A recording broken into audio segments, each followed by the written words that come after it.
Selamat pagi pemirsa, jumpa kembali bersama saya Syifa Aulia dalam Berita Kaltim hari ini. Sejumlah berita penting telah kami siapkan untuk Anda dan berikut diantaranya. Banjir sedalam 1,5 meter kembali merendam Malinau Kota.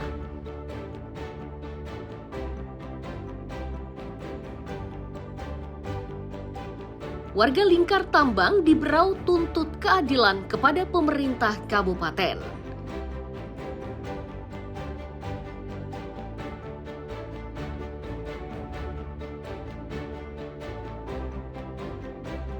Penjual hewan kurban resah, peminat hewan kurban di Samarinda menyusut.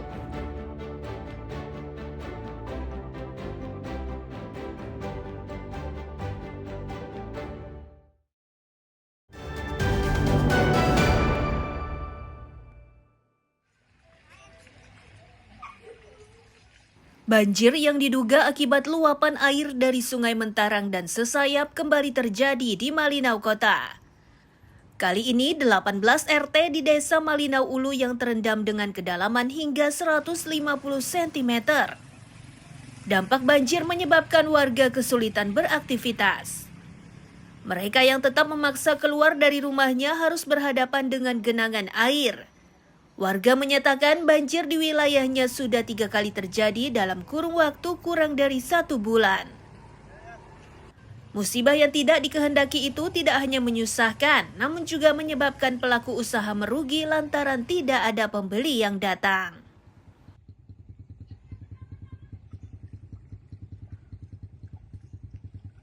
Udah 9, ini banjir udah ketiga kalinya.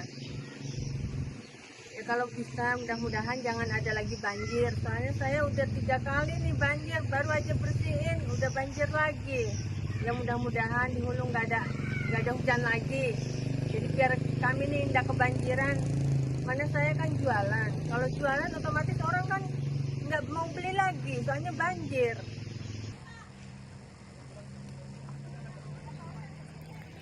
Sementara itu, sejumlah ibu rumah tangga nampak sibuk di sebuah tenda yang didirikan di dekat kantor camat. Di tenda dapur umum ini mereka tengah menyiapkan makanan yang akan dibagikan kepada warga korban banjir. Tim yang terlibat di dapur umum ini mulai dari Palang Merah Indonesia, tentara, polisi, dan pegawai dari sejumlah instansi pemerintahan.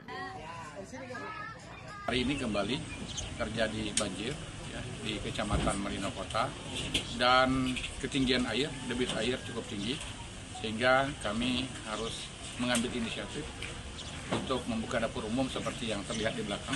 Teman-teman dari PMI, dari Tagana ikut membantu kami dengan tujuan ingin mendistribusikan makanan siap saji kepada warga masyarakat kita yang terdampak banjir langsung, yang rumahnya terendam dan akses terputus.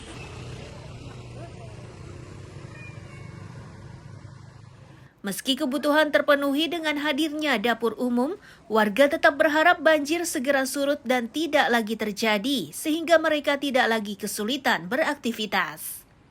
Amir Hamzah dan Mustafa melaporkan dari Malinau, Kalimantan Utara.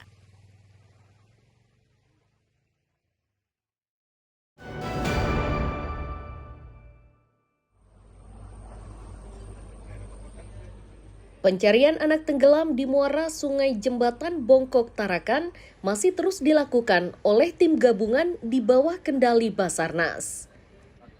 Sepanjang Senin siang itu, pencarian dilakukan dengan menyisir lokasi korban tenggelam. Kepala Kantor SAR Tarakan menyatakan, pada pencarian hari kedua, mereka mengerahkan 10 personel.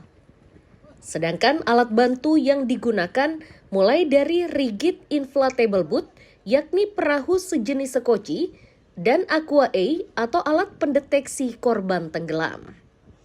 Peralatan medis juga turut dibawa.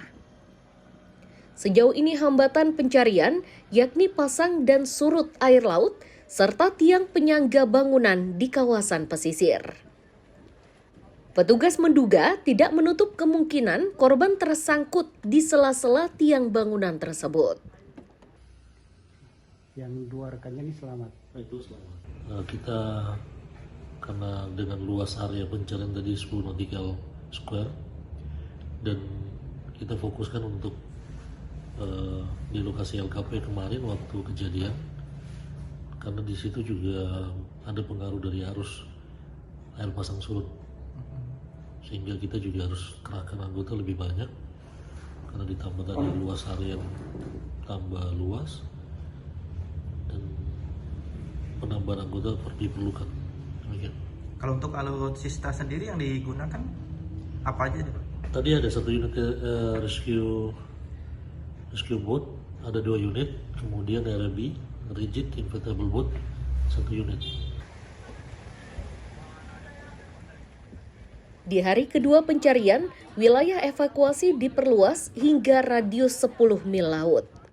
Namun hingga Senin sore, korban masih belum ditemukan. Sesuai rencana, operasi SAR ini digelar hingga 7 hari. Amir Hamzah dan Mustafa melaporkan dari Tarakan, Kalimantan Utara.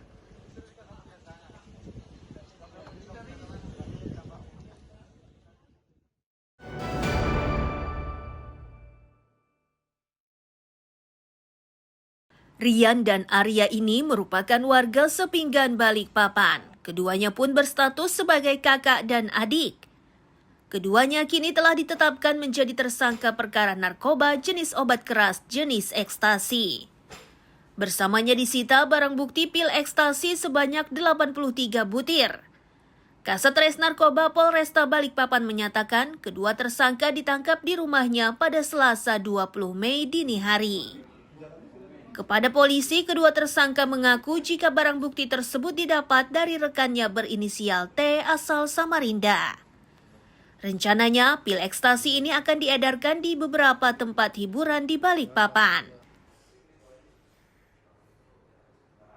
Narkoba Polresta Balikpapan berhasil mengamankan 2 orang tersangka pengedar narkotika dengan jenis ekstasi, ya, atau biasa dikenal dengan Inex. Adapun dari 2 tersangka ini, kita mendapatkan barang bukti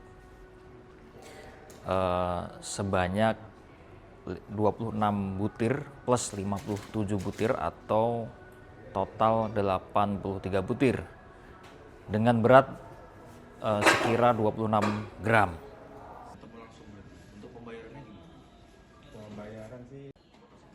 Perkara kakak beradik ini masih dikembangkan oleh polisi. Salah satu upaya yang dilakukan yakni dengan memburu pemasok pil ekstasi tersebut. Sementara Rian dan Arya kini terancam hukuman pidana penjara hingga 20 tahun penjara. Amir Hamzah dan Riani Mantini melaporkan dari Balikpapan.